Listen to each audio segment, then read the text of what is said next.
Welcome to This Explainer. Today, we're diving into the incredibly visceral history and the totally surprising modern legacy of a totally forgotten, intensely dangerous profession. Picture this. Someone walks into a pitch-black, filthy alleyway. They aren't wearing any protective gear, no modern hazmat suits, nothing. Literally just the clothes on their back.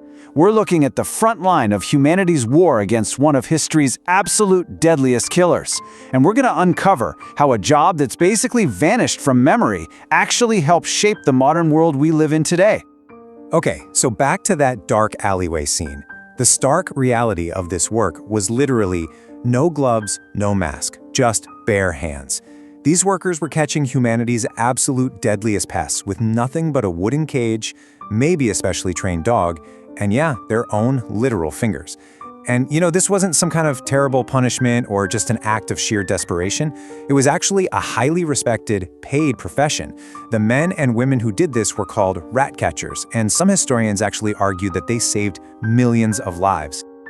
Let's move into our first section, the ultimate public health threat.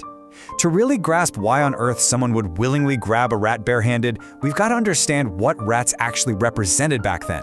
Trust me, they were way beyond just a nuisance scratching in the walls. 25 million. Let that number sink in for a second. That is the staggering estimated number of lives lost in 14th century Europe alone to the Black Death. And the primary carriers of the bacteria responsible for that plague, the fleas living right on the bodies of rats. But the crazy thing is, the danger didn't just end in the Middle Ages. Rats kept causing horrific outbreaks of plague, typhus, and all sorts of other diseases for centuries, especially as cities started growing more and more crowded. And here's the crucial point.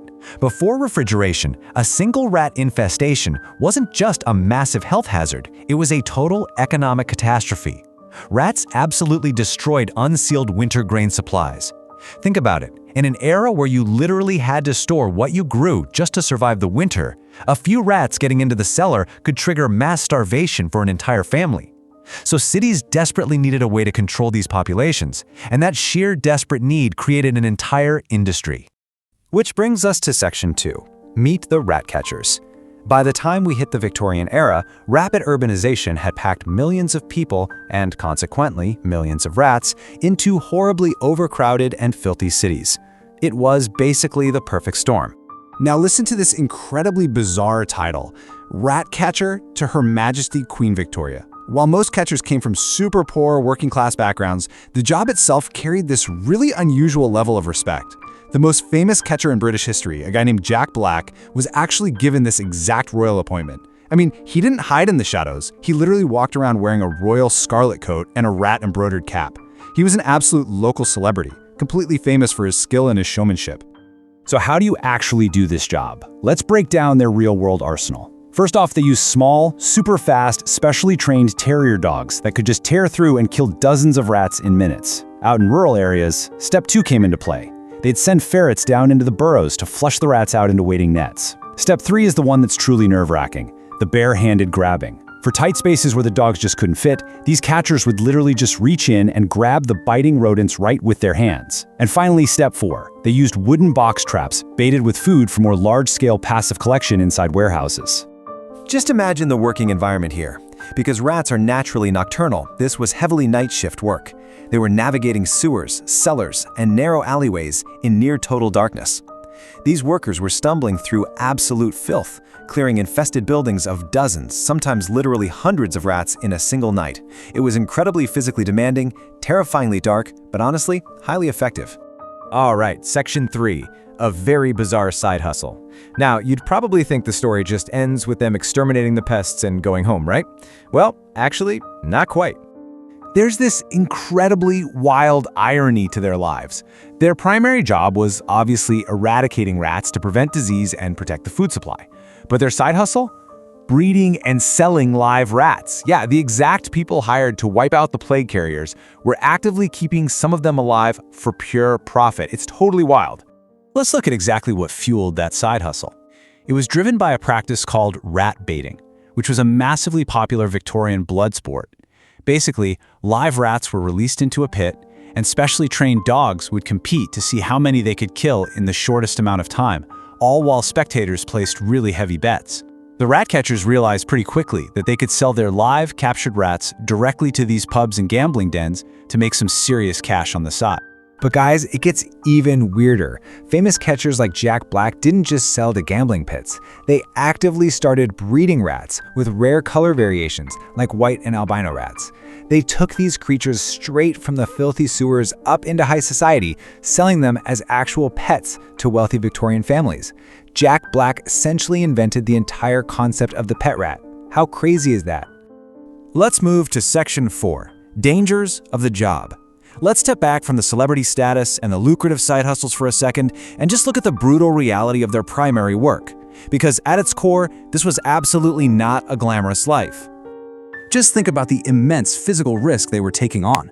Bare-handed catching meant a really high frequency of bites. And remember, we're talking about an era long before antibiotics existed. A single infected bite could literally be a death sentence. They were constantly exposed to the exact diseases they were trying to prevent, like plague and typhus. Add to that the cramped, poorly ventilated sewers completely filled with toxic gases and unstable brickwork. And the real kicker? Despite being totally essential public health workers, they faced this massive physical risk for very, very modest extermination pay, which, frankly, is exactly why those weird side hustles were so necessary to survive. Okay, Section 5, the decline of the profession. Because eventually, the world did start to modernize around them. And that led straight to the inevitable downfall of the independent, bare-handed rat catcher. Their disappearance happened in stages. It really kicked off in 1835 when rat baiting was made illegal in England, which instantly wiped out one of their most profitable sources of side income. Then, moving into the late 1800s, cities finally started improving their actual sanitation infrastructure. They brought in better waste management, stricter building codes, and crucially, sealed sewer systems, which obviously naturally reduced the rat population. Finally, by the mid-1900s, the rise of modern pest control companies using chemical poisons and standardized methods completely replaced the manual, bare-handed catcher for good.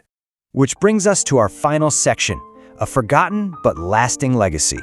This profession might have completely vanished and been erased from most of our history books, but as you'll see, their dirty work left a monumental footprint on the world we live in right now. It's honestly amazing how such a filthy, barely paid job fundamentally shaped modern society. Their specific techniques for identifying rat behavior and nesting patterns that directly pioneered today's multi-billion-dollar global pest control industry. And that bizarre side hustle we talked about, it directly created the domesticated, fancy rat market that millions of people lovingly keep as pets today. But perhaps most incredibly of all, those rats bred by the catchers actually supplied the original lineage of laboratory rats used in global scientific and medical research. A staggering amount of modern medicine literally owes a debt to the rats that were initially captured by these Victorian workers. As we wrap up this explainer, I want to leave you with this provocative thought. What other filthy, forgotten jobs from history secretly built the modern conveniences we completely rely on today? The next time you see a pest control truck driving down your street, or you read about some massive medical lab breakthrough online, take a second to ask yourself, what other invisible, dirty heroes quietly built our modern world while history just looked the other way? Thanks so much for joining me today, and keep asking questions.